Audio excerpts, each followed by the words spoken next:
অসুবিধা নেই।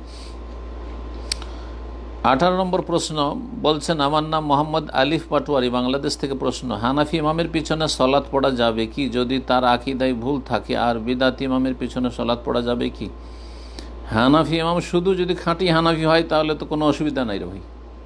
হানাফি, শাফি, মালিকি, হাম্বলি যদি খাঁটি হানাফি হয় তাহলে তো কোনো অসুবিধা নেই। জি, যেখানে কোরআন হাদিসের দলিল পাবে সেটাই হচ্ছে ইমাম আবু হানিফার মজহাব, সেটা হচ্ছে ইমাম শাফি, মালিক, আহমদের মজহাব, আর সেটাই আহলে হাদিস ওলামারা বলছে যা সাহাল হাদিস ও ফাহ মজহাবি। খাঁটি হানাফি হওয়ার দাওয়াত দিচ্ছি সমস্ত হানাফি ভাই বোনদেরকে, শাফিঈদেরকে, মালিক, হাম্বলি সকলকে। সবাই আল্লাহর রাস্তে কোরআন সুন্নাহর অনুসারী হয়ে খাঁটি হানাফি হন, খাঁটি শাফি হন, খাঁটি মালিক, হাম্বলি হন, খাঁটি আহলে হাদিস হন। আল্লাহ যেন তৌফিক দান করে। আর যদি হানাফির নামে জালিয়াতি, হানাফির নামে আপনি বেরলভি, কাদিয়ানি, দেওবন্দি, তবলিগি, মওদুদিবাদী, এই যে 5টা ভাগ হয়েছে ভারত, বাংলাদেশ, পাকিস্তানে, হানাফিরা 5 ভাগে বিভক্ত, এইগুলো হচ্ছে নকল হানাফি। এইরকম নকল হানাফি হলে কাজ হবে না।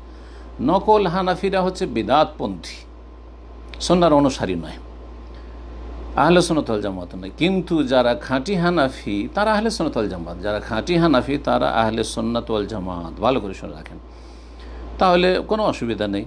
আর তারপরে যারা বিদআতপন্থী তাদের বিদআতগুলি 2 ভাগে বিভক্ত। যেমন শেষ অংশ বলছেন বিদআত ইমামের পিছনে সালাত পড়া যাবে কিনা, এর আগে উত্তর দিয়েছি।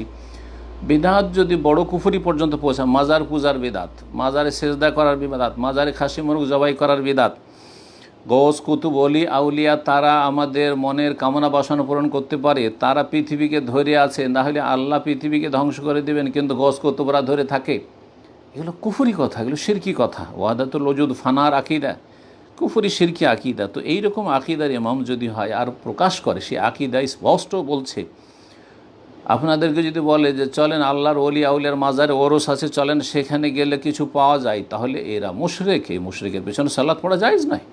যদিও দাঁড়িয়ে থাক আর যতই মুসল্লি হোক না কেন, যতই মসজিদে ইমাম হোক না কেন, তাদের পিছনে সালাত পড়া জায়েজ নয়।